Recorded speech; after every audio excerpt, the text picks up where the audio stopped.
मेरे प्यारे विद्यार्थियों, उर्मिला यादव हिंदी क्लासेस में आपका हार्दिक अभिनंदन है। चलिए अभी हम करते हैं पतंग कविता, जो आलोक धनवा जी की है। एनसीईआरटी की पाठ्य पुस्तक आरो भाग 2 में संकलित है, कक्षा 12वीं के पाठ्यक्रम में। पतंग कविता बेटा उनके काव्य संग्रह, जो एकमात्र काव्य संग्रह था दुनिया रोज बनती है से ली गई है, जो कि 1998 में प्रकाशित हुआ था। आलोक धनवा 7वें-8वें दशक के बहुत ही प्रसिद्ध कवि रहे हैं। उनकी पहली कविता जनता का आदमी थी, जो 1972 में प्रकाशित हुई थी। उन्हें प्रसिद्धि ब्रूनो की बेटियां और भागी हुई लड़कियां कविताओं से मिली थी। बहुत ही अच्छे रचनाकार रहे हैं। पतंग कविता के प्रश्न उत्तर अभी हम यहाँ कर रहे हैं। पहला स्क्रीन पे है कि सबसे तेज बौछारे गई बहादो गया के बाद प्रकृति में जो परिवर्तन कवि ने दिखाया है उसका वर्णन अपने शब्दों में करें। एक बौछारे जाने के बाद, भादो महीना जाने के बाद प्रकृति में जो परिवर्तन आता है उसका वर्णन करना है। तो देखिए, कवि कहता है कि सबसे तेज बौछारे तथा भादो के जाने के बाद सवेरा हुआ, जो अत्यंत लालिमा और सुंदरता से परिपूर्ण था। वह सवेरा खरगोश की आंखों के समान लाल रंग का था। वातावरण स्वच्छ एवं धुला हुआ दिखाई देता है। धूप चमकीली होने लगी और फूलों पर तितलियां मंडराने लगी। जब बच्चे के रंग बिरंगे पतंग आकाश में उड़ाने लगे जब बच्चे के रंग बिरंगे पतंग आकाश में उड़ने लगे तो चारों ओर सीटियों और किलकारियों की आवाज गूंज उठी तथा तितलियों ने मधुर गुंजान शुरू कर दिया। तो इस प्रकार का परिवर्तन तेज बौछारे और भादो महीना जाने के बाद प्रकृति में आता है। चलिए आगे बढ़ते हैं, अगला प्रश्न देखते हैं।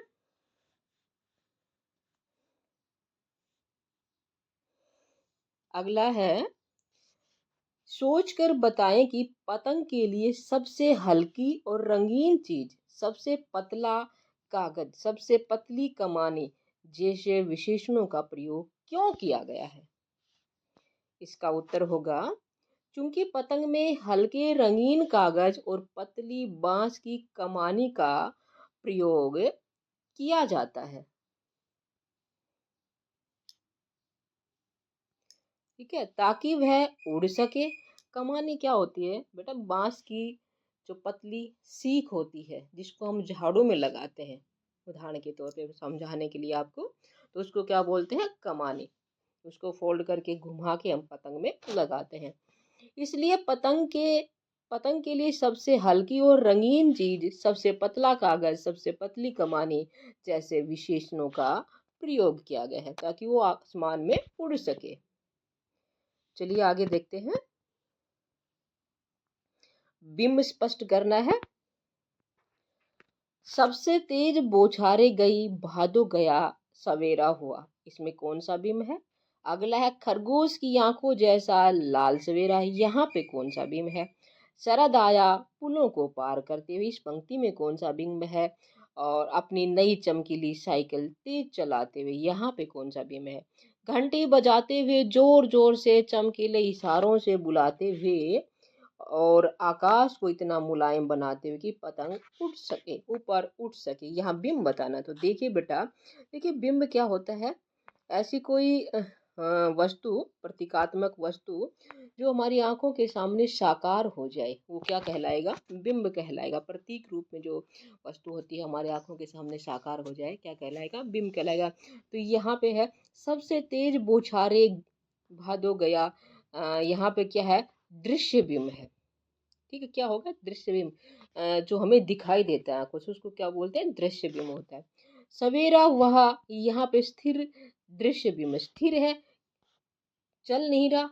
जो चलायमान हो, गतिशील होता है, जो स्थिर हो, एक जगह पे हो, वो क्या होता है? स्थिर बिंब है। और इसको भी हम देखते हैं, सवेरे को भी हम देखते हैं ना, तो क्या हो जाएगा? दृश्य बिंब। खरगोश की आंखों जैसा लाल सवेरा, यहाँ भी स्थिर दृश्य बिंब है। पुलों को पार करते हुए, देखो पुलों को पार कर रहा है, चल रहा है, तो यहाँ पे क्या होगा, गतिशील दृश्य बिंब। साइकिल तेज चलाते हुए, यहाँ भी साइकिल चलाने का जो दृश्य है हमारे आंखों के सामने साकार हो जाता है, लेकिन साइकिल चल रही है, तो इसलिए कौन सा है, गतिशील दृश्य बिंब है। घंटी बजाते हुए जोर जोर से, घंटी को हम क्या करते हैं, सुनते हैं ना, घंटे की आवाज की ध्वनि को सुनते हैं, उसकी ध्वनि को सुनते हैं, सुनने वाला क्या होता है, श्रव्य होता है, तो क्या हो जाएगा, श्रव्य बिंब। फिर आकाश को मुलायम बनाते हुए, मुलायम चीज को हम कैसे पता चलता है कि ये मुलायम है, जब हम उसको स्पर्श करते हैं, तो यहाँ क्या हो जाएगा, स्पर्श बिंब। ठीक है, जैसे बच्चे चलते हैं, दौड़ते हैं, दौड़ने का भी इसमें पृथ्वी आया है, पृथ्वी आती बेचैन पैरों के पास, जब दौड़ते हैं बेसुध होकर, तो यहाँ पे कौन सा हो जाएगा, मुलायम बनाने का होगा, तो स्पर्श करेंगे तब पता चलेगा ना, तो इसलिए स्पर्श बिंब हो जाएगा। चलिए अगला प्रश्न देखते हैं। यह है, जन्म से ही वे अपने साथ लाते हैं कपास। कपास के बारे में सोचे कि कपास से बच्चों का क्या संबंध बन सकता है। क्यों कपास का शब्द का प्रयोग कवि ने इसमें किया है। देखिए बेटा, कपास में बच्चों के बीच अलग प्रकार का संबंध है।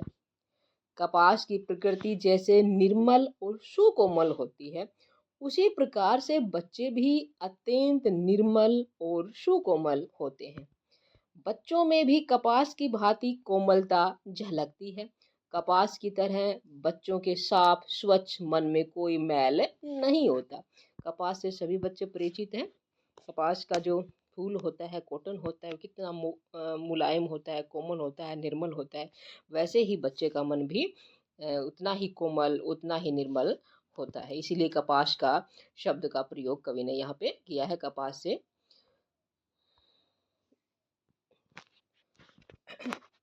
अगला है, पतंगों के साथ साथ वे भी उड़ रहे हैं, बच्चों का उड़ान से कैसा संबंध बनता है।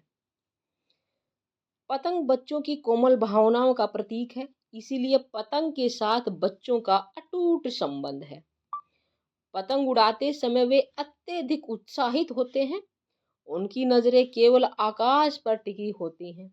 उनकी इतनी एकाग्रता देखते हुए ऐसा लगता है मानो वे भी आकाश को छू लेंगे।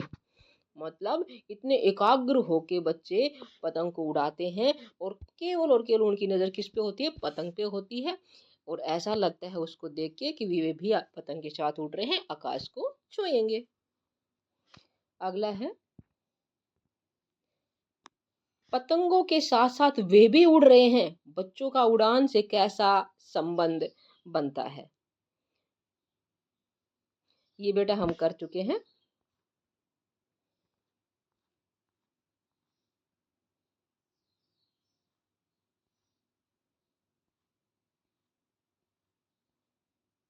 अगला देखिए, पतंग कविता का प्रतिपाद्य बताइए। पतंग कविता का उद्देश्य बताइए। पतंग कविता में कवि ने क्या कहा है, क्या संदेश देना चाहता है, इस तरह का एक प्रश्न है, आप कर सकते हैं। कि इस कविता में कवि ने बाल सुलभ इच्छाओं एवं उमंगों का सुंदर वर्णन किया है। पतंग बच्चों की उमंग उल्लास का रंग बिरंगा सपना है। शरद ऋतु में मौसम साफ हो जाता है। चमकीली धूप बच्चों को आकर्षित करती है। वे इस अच्छे मौसम में पतंग उड़ाते हैं। आसमान में उड़ती हुई पतंगों को उनका बाल मन छूना चाहता है। वे बह पर विजय पाकर गिर गिर कर संभलते रहते हैं। उनकी कल्पनाएं पतंगों के सहारे आसमान को पार करना चाहती हैं। प्रकृति भी उनका सहयोग करती है। तितलियां उनके सपनों की रंगीनी को बढ़ाती हैं, उनकी रंगीन दुनिया की शोभा बढ़ाती हैं। कौन? तितलियां। ठीक है, तो ये इस कविता का मूल प्रतिपाद्य है, इस कविता का उद्देश्य है, इस कविता का संदेश है।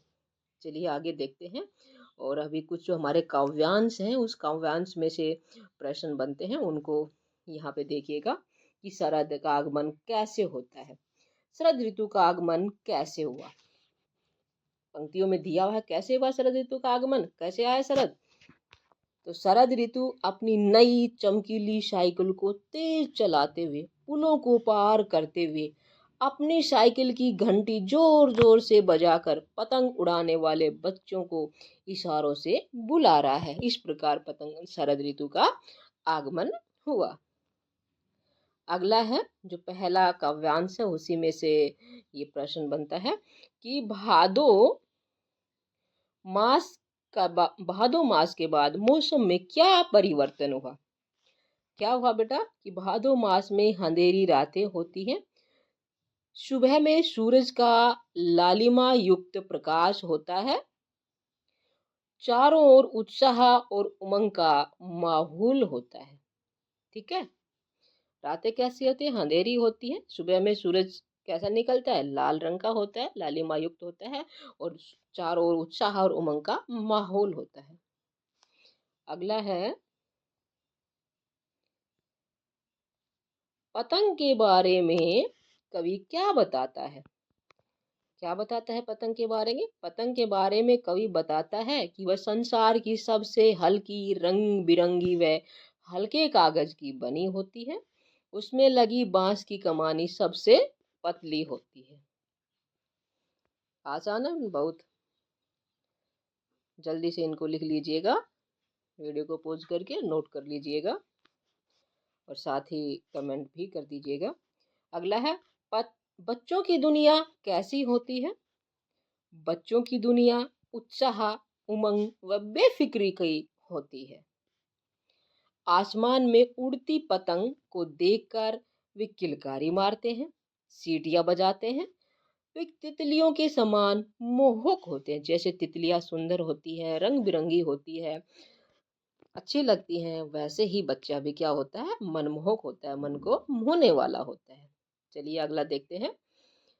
ये अगले काव्यांश से प्रश्न बनता है, वही है। पृथ्वी बच्चों के बेचैन पैरों के पास कैसे आती है। बेचैन, ठीक है, बेचैन पैरों के पास कैसे आती है, तो इसका क्या होगा बेटा। पृथ्वी बच्चों के बेचैन पैरों के पास इस तरह आती है मानो वह अपना पूरा चक्कर लगाकर आ रही हो। अगला है छतों को नरम बनाने से कवि का क्या आशय है। छतों को नरम बनाने से कवि का आशय ये है कि बच्चे छत पर ऐसी तेजी और बेफिक्री से दौड़ते फिर रहे हैं मानो किसी नरम एवं मुलायम स्थान पर दौड़ रहे हों, जहां गिर जाने पर भी उन्हें चोट लगने का खतरा नहीं है। यानी कि छत कठोर होती है और बच्चों को कैसी लगती है, नरम और मुलायम लगती है, और उस पे वो दौड़ते हैं, उन्हें चोट लगने का डर भी नहीं रहता। तो इस तरह वो छतों को कैसे बनाते हैं, नरम बनाते हैं। चलिए अगला देखते हैं। बच्चों की पेंग भरने की तुलना के पीछे कवि की क्या कल्पना रही होगी। पेंग भरना यानी कि झूला झूलना। अब बच्चों की पेंग भरने की तुलना के पीछे कवि की कल्पना यह रही होगी कि बच्चे पतंग उड़ाते हुए उनकी डोर थामे आगे पीछे यूं घूम रहे हैं मानो वे किसी लचीली डाल को पकड़कर झूला झूलते हुए आगे पीछे हो रहे हों। जिस प्रकार झूला झूलते हैं बच्चे तो आगे पीछे होते हैं, ऐसे ही बच्चे जो पतंग की डोरी होती है, ठीक है, उसको पकड़ के आगे पीछे घूमते हैं। तो इसलिए कवि ने पेंग भरने की तुलना की है। वो लचीली होती है, ऐसे ही बच्चे भी क्या है, लचीला उनका शरीर होता है, आगे पीछे वो मुड़ जाते हैं, घूम जाते हैं। अगला है